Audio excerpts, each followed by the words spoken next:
phénomène vraiment très spectaculaire.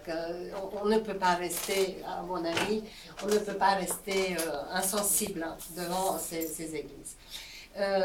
Je passe, bon, la situation géographique quand même, donc ça c'est la Roumanie moderne, et vous voyez qu'elle s'étend sur, au-delà de la frontière. Attendez, je vais montrer, donc c'est ça la frontière actuelle, c'est cette rivière de Prout.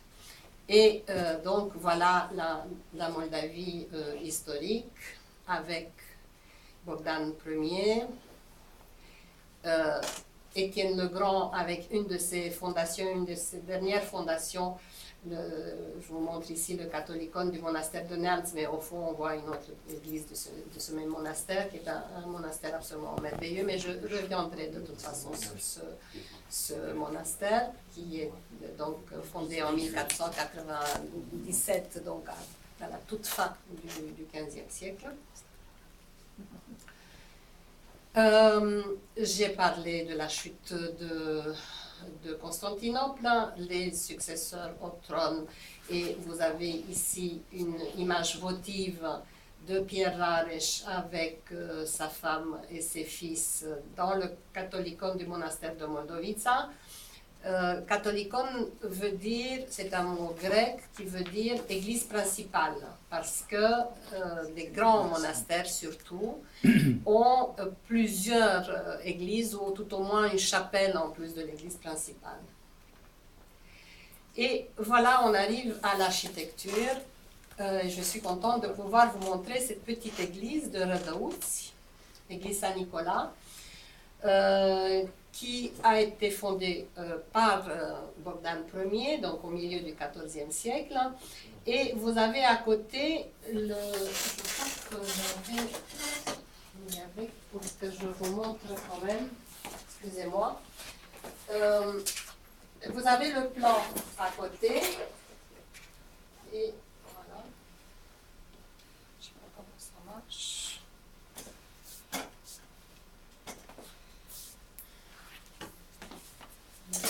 Je voulais vous montrer. Ah voilà, c'est ça. Donc vous avez ici le plan. Plus tard, à la fin du XVIe siècle, on a ajouté cette pièce. Donc là, le plan d'origine est celui-ci. Et c'est très évident que c'est en fait une minuscule basilique. Donc c'est quelque chose qui ne correspond pas à la tradition orthodoxe.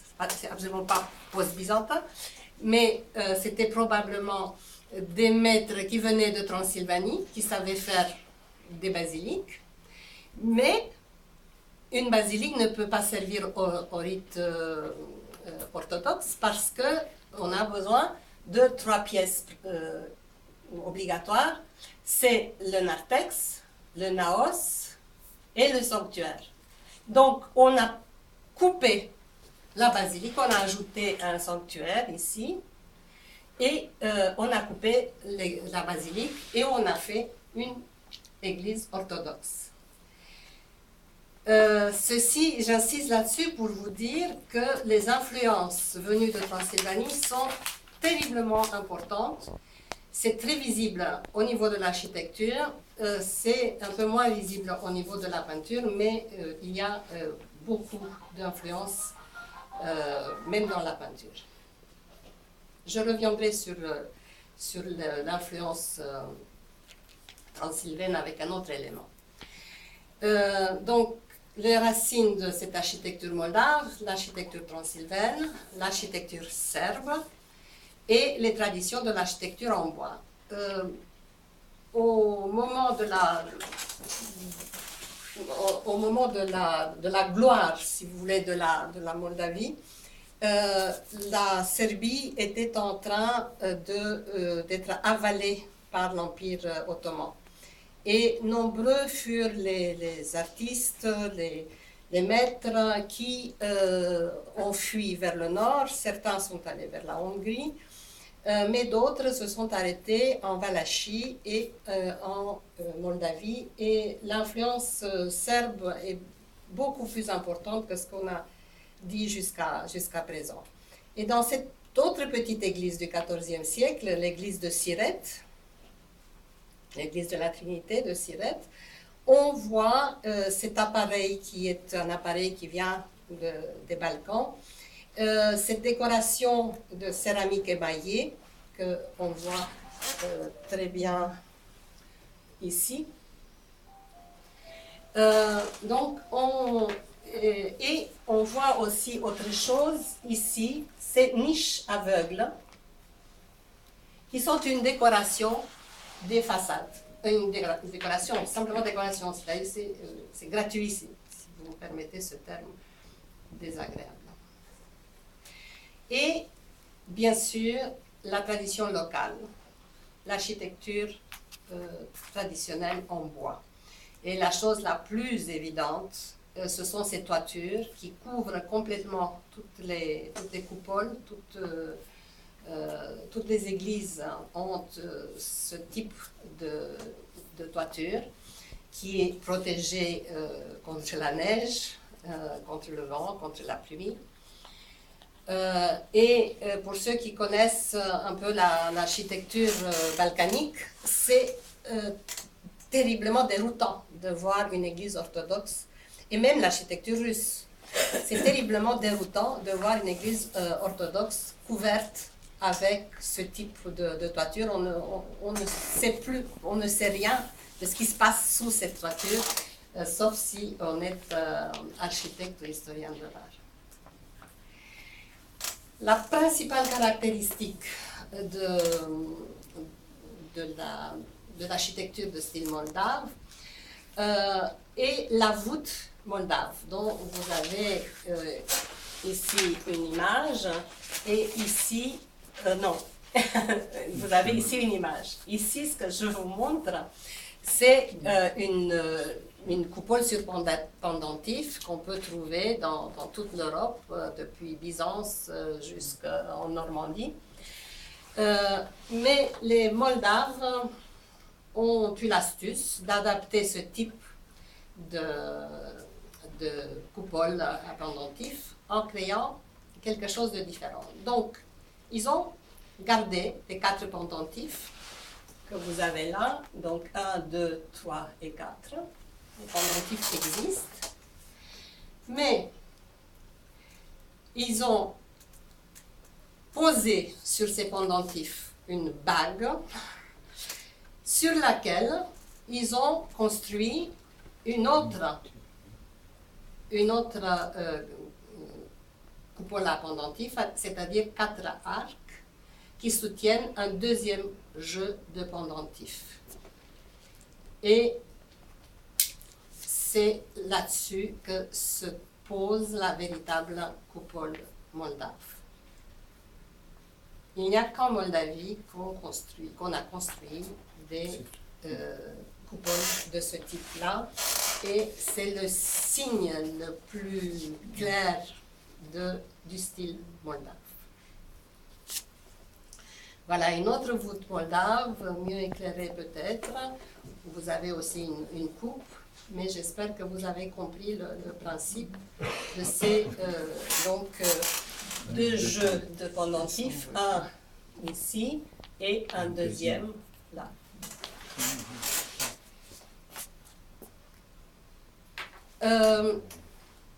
Je vous ai montré tout à l'heure les niches aveugles très hautes de Sirette. Il y a aussi des bandes de petites niches aveugles, probablement qui étaient décorées déjà de peinture. Vous remarquez aussi toujours cette céramique émaillée qui décore les façades.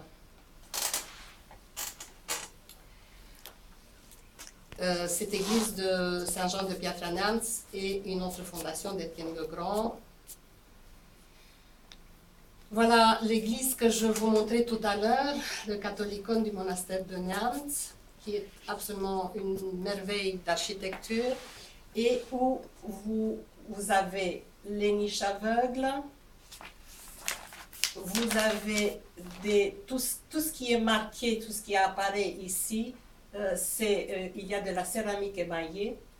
Et vous avez aussi des fenêtres qui doivent vous paraître un peu suspectes en Moldavie parce qu'elles ressemblent beaucoup à des fenêtres gothiques. Et toujours sur une autre façade, la façade ouest de la même église, je vous montre le détail de ces fenêtres qui sont l'œuvre de tailleurs de pierre qui venaient de Transylvanie et qui ont fait des encadrements de portes et des encadrements de fenêtres comme ils savaient les faire, donc gothique et après un peu Renaissance par la suite. Et voilà un autre exemple d'une église que je vais analyser avec vous plus en détail, le Catholicon du monastère de Probota, qui est fondation de Pierre Rares, la principale fondation de Pierre Rares, où vous voyez ces fenêtres qui ne sont plus vraiment gothiques. C'est très visible que c'est déjà une autre génération et que probablement des maîtres locaux, des maîtres moldaves avaient appris à tailler la pierre et ils avaient un modèle gothique et puis ils étaient très créatifs et ils faisaient quelque chose qui nous rappelle plutôt le style gothique que d'être vraiment le style gothique. Comme j'étais un peu troublée dans l'introduction, je fais une petite parenthèse pour vous dire que chaque prince régnant avait, depuis Étienne le Grand en Moldavie, l'obsession de créer la nécropole de sa propre famille. Étienne le Grand a transformé l'église de Rădăuți, la petite basilique que je vous ai montrée, l'a transformée en nécropole de ses ancêtres. Il a fait venir les corps de ses ancêtres et les a enterrés là-bas. Et il a construit le premier monastère qu'il a fondé, le monastère de Putna, que je ne vous montre pas aujourd'hui, afin que ça lui serve de nécropole à lui, à ses proches. Et donc, Pierre Rares lui-même, il a construit cette église, cette église principale du monastère de Probota pour lui servir de nécropole familiale.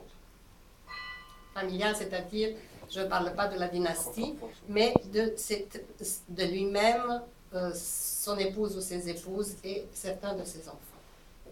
Une petite remarque là. Oui. C'est très curieux parce que les contreforts sont dans les angles. En principe, les angles se sont raidis par eux-mêmes et les contreforts sont sur les façades pour ne pas les pousser de la route. Tandis que là, ils sont juste dans l'angle. C'est très bizarre. Vous allez voir la même chose à Voronezh.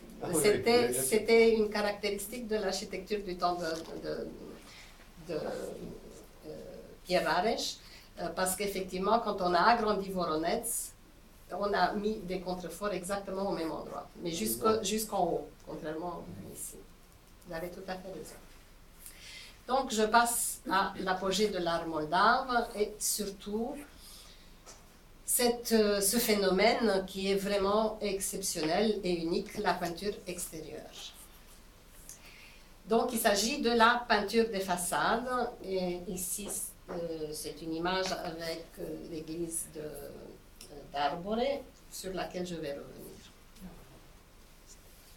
Je vous montre une qui est absolument extraordinaire, mais qui a souffert beaucoup et dont la peinture n'est pas aussi complète que dans d'autres cas. Il faut savoir que la peinture d'une partie des façades et surtout de la partie ouest, donc d'accès, la partie par laquelle on accédait dans l'église, existe depuis toujours, depuis l'époque paléochrétienne. Donc, à différents moments, différents fondateurs, différents décorateurs ont décoré les façades de peinture ou de mosaïque. Il suffit de penser à Saint-Marc de Venise, vous savez très bien qu'il y a de la décoration en mosaïque à l'extérieur. Donc, je vous montre ici une église d'époque byzantine, mais je vous répète, il n'y a rien de curieux que de décorer les façades de fresques. Sauf qu'en Moldavie, c'est différent. Les peintures murales couvrent toute la superficie des façades. Et ici, vous avez l'église de Humor sur laquelle je reviendrai. Alors, on s'est posé la question, dans les années 60 du XXe siècle, de la signification de cette peinture extérieure. Très franchement, moi, je pense qu'on n'a pas à se poser la question de la signification d'une peinture religieuse. Une peinture religieuse est une peinture qui a un message religieux. Donc, il n'y a pas de signification autre que la signification du thème représenté. Quand on représente, par exemple, le jugement dernier, c'est pour attirer l'attention qu'il y aura un jugement dernier. Quand on représente la vie de tel ou autre saint, c'est pour rappeler que tel saint a vécu et qu'il a effectué telle et telle chose, qui sont des exemples pour nous autres, etc., etc. Mais, bon, personne ne m'a demandé. Et donc, la question je pose moi-même plutôt la question, s'il s'agissait d'un manifeste politique ou d'une mode. Et pourquoi je pose cette question? Parce que à la fin des années 60, un grand historien de l'art de Roumanie, Sorin Uler, qui n'était pas favorisé par le régime, a préféré passer du temps en Moldavie et il a regardé la peinture moldave vraiment à la loupe. C'est vraiment un travail extraordinaire qu'il a fait. Je peux vous dire que j'étais dans une église où je savais, par un article de Sorin Uler, qu'il y avait une inscription à côté de la chaise d'un saint personnage. J'étais à 1 mètre de ça, je ne la voyais pas et j'ai demandé au prêtre de l'église qui m'a montré là. Donc, il a vraiment fait un travail extraordinaire. Mais dans cette connaissance très intime de cette peinture, il s'est posé la question, pourquoi, quelle est la signification de la peinture extérieure? Et il a dit que c'était un acte politique, la volonté du prince qui voulait mobiliser les masses dans la lutte anti-ottomane. Il a apporté beaucoup d'arguments en faveur de cette théorie et c'est surtout, je vous montre les deux plus frappants, si vous voulez, les plus évidents, dans la représentation du jugement dernier, on a ces scènes-là, ici et là, c'est exactement la même scène à 2 endroits différents, où on a Moïse qui montre le Christ qui est par là, et qui est très fâché, et qui se retourne vers ces personnages-là, ces groupes-là. Il faut savoir que le premier groupe sont les Juifs, ici et là, mais après vous voyez les turbans, ce sont des musulmans, des Turcs et des Tatars, et par la suite il y a des chrétiens, ce sont des chrétiens, dont souvent les latins, autrement dit les catholiques. Et pour une raison qui m'échappe, Sorin Uler a été frappé surtout par les musulmans. Et donc il a dit, voilà, ils sont stigmatisés sur ces jugements derniers parce que tout le mal vient d'eux. Comme je vous disais, les premiers sont les Juifs. Donc dans ce cas-là, on stigmatise tous les autres, pas seulement les Turcs. À la tête, c'est Moïse quand même qui est très fâché et qui se tourne. D'abord, ce ne sont pas ici, ce sont les pécheurs, ce ne sont pas les damnés. Donc, c'est des personnes qui sont supposées n'avoir pas respecté la loi. Et d'ailleurs, sur le phylactère que tient Moïse, c'est bien marqué. Je vous ai dit, vous n'avez pas suivi ma loi. Donc, ou bien tous sont stigmatisés, y compris les catholiques, ou bien il n'y a pas de stigmatisation, mais des exemples de pécheurs. Il faut savoir que les modèles de ces jugements derniers, cette iconographie n'a pas été inventée par les Moldaves. Les modèles sont russes du XVe siècle, et que dans les modèles russes, souvent, pas toujours, apparaissent même le groupe des Russes. Donc parmi tous ceux qui respectent Dieu, il y en a qui n'ont pas respecté la loi. Mais ça ne veut pas dire que là où ils sont représentés, ça ne veut pas dire qu'ils iront en enfer, tous. Ils vont vers le jugement.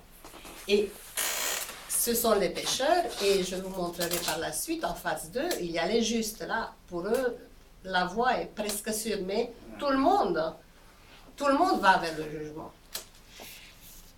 Une autre preuve, excusez-moi, je vais me lever parce que c'est plus facile. Une autre preuve de ce manifeste anti-ottoman, c'est cette scène qu'on appelle le siège de Constantinople, et qui est représentée sous l'hymne akatiste. Hymne akatiste, ça veut dire l'hymne qu'on chante debout. C'est une des hymnes à la gloire de la Vierge. Et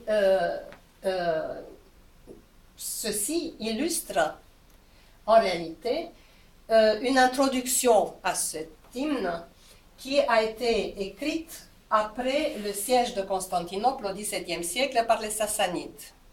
C'était à un pas que Constantinople tombe, et on a sorti l'icône de la Vierge, je ne sais pas si vous la voyez, mais il faut me croire sur parole, et le sanctuaire qui se trouvait encore à Constantinople, et on a imploré le secours de Dieu, et Dieu a aidé Constantinople, et les Sassanides ont dû se retirer, et avec ça, le problème avec les Sassanides a été réglé. Mais, à juste titre, on a remarqué que les Sassanides ne connaissaient pas les armes à feu. Or, ici, il y a, vous voyez, des armes à feu, donc, et les envahisseurs ont l'air d'être des Turcs. Donc, c'est sûrement un rappel de la chute de Constantinople. Mais remarque, pour un Moldave du XVIe siècle, un Sassanide était un étranger, un peu musulman, donc turc, représenté comme un turc. Franchement, je ne crois pas que même les Moldaves très cultivés connaissaient beaucoup de choses sur les Sassanides. Mais du point de vue, si on se pose du point de vue du dogme, comment on parle, mettons que ça soit vraiment la représentation de la chute de Constantinople, qui, pour les Moldaves, n'avait pas une signification très forte, parce qu'ils n'étaient pas des anciens habitants de l'Empire byzantin. Mais, mettons que ça soit ça, comment on invoque la protection de la Vierge et du Christ, et on tombe, c'est un message très négatif. Si vraiment c'est ça qu'on a voulu dire, c'est que c'était, écoutez, ne croyez plus ni dans la Vierge ni dans le Christ, parce qu'ils n'ont pas été capables de sauver Constantinople. Donc pour moi, les arguments ne sont pas bons. Mais, au-delà de ça, même si mon interprétation est mon interprétation, ça vaut ce qu'elle vaut. Cette idée que le dirigeant va utiliser tous les panneaux possibles, donc les façades des églises, c'était des panneaux extraordinaires, pour faire la propagande, pour que le peuple suive.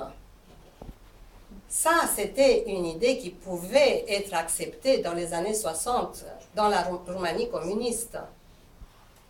Mais est-ce que, et ici vous avez un tableau votif de Pierre Raresh, est-ce que ce prince très croyant qui offrait, vous avez ici la maquette de l'église qu'il offre au Christ avec l'intercession de la Vierge, est-ce que lui pouvait se permettre d'utiliser une église, ne fût-ce que ses façades, pour mobiliser le peuple?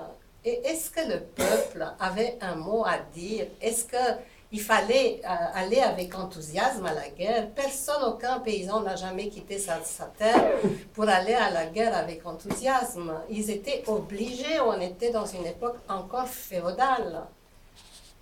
Donc, pour moi, c'est quelque chose qui, je ne comprends pas, parce qu'il faut savoir que cette théorie de Sorinouilea a été adoptée par tous les historiens de l'art, qui oublient parfois d'ailleurs de le citer et qui prennent ça comme lettre d'évangile. Et j'apporte un autre élément. Ça date de l'époque d'Étienne de Grand, parce que c'est toujours le catholicon du monastère de Nantes. Seigneur Jésus-Christ, reçois cette église qui fut construite avec ton soutien et pour ta sainte gloire et ton illustre ascension de la terre au ciel. Et toi, Seigneur, couvre-nous de ta miséricorde à partir de maintenant et jusqu'à la fin des temps. Comment est-ce que, en invoquant comme ça la protection divine, on peut en même temps dire, bon, c'est pas grave, mais les façades vont me servir pour mobiliser le peuple. Peut-être que je me trompe, je vous dis c'est ma théorie, mais je vous la présente parce que je ne peux pas faire semblant de croire à la théorie de Sorinouilea, pour lequel j'ai beaucoup de respect. Il est décédé récemment. J'ai beaucoup de respect pour tout ce qu'il a fait, mais je crois que sa théorie était une théorie plutôt communiste. Caractéristiques architecturales et iconographiques, donc des églises à peinture extérieure inscrites sur la liste du patrimoine mondial, c'est-à-dire les plus importantes de celles qui existent. Du point de vue architectural, au XVIe siècle, on aimait beaucoup l'exonartex. Je vous ai montré tout à l'heure qu'une église orthodoxe a besoin d'un narthex, d'un naos et d'un sanctuaire. L'exonartex est une pièce supplémentaire d'accès, comme le terme le dit en grec, mais c'est très facile pour tout le monde de comprendre, c'est le narthex extérieur, donc c'est le pré-narthex, si vous voulez. Et au XVIe siècle, on aimait beaucoup ces exonartex ouverts qui sont peut-être plus agréables, mais qui ne sont pas très adaptés au climat moldave. Et donc, on a dû renoncer assez vite. Mais c'est quand même exonartex ouvert que je vous montre ici, ou exonartex fermé qu'on verra bientôt.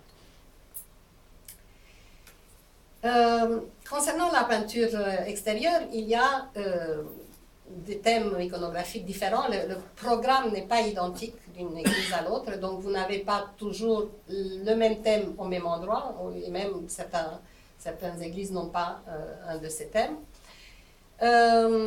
Un thème qui existe partout, c'est la hiérarchie céleste, je reviendrai tout de suite. Un autre, c'est l'arbre généalogique du Christ. Après, c'est l'hymne acatiste dont je parlais tout à l'heure, avec cette fameuse scène du siège de Constantinople, que vous voyez d'ailleurs ici. Voilà, d'ici jusque-là, elle est assez effacée. C'est le siège de Constantinople, et ici, c'est le monastère de l'église de Humor. Et tout ceci est l'hymne acatiste, sauf cela qui est une autre hymne mariale. Donc l'hymne acatiste, le jugement dernier, et l'échelle des vertus qui est un peu à la fin.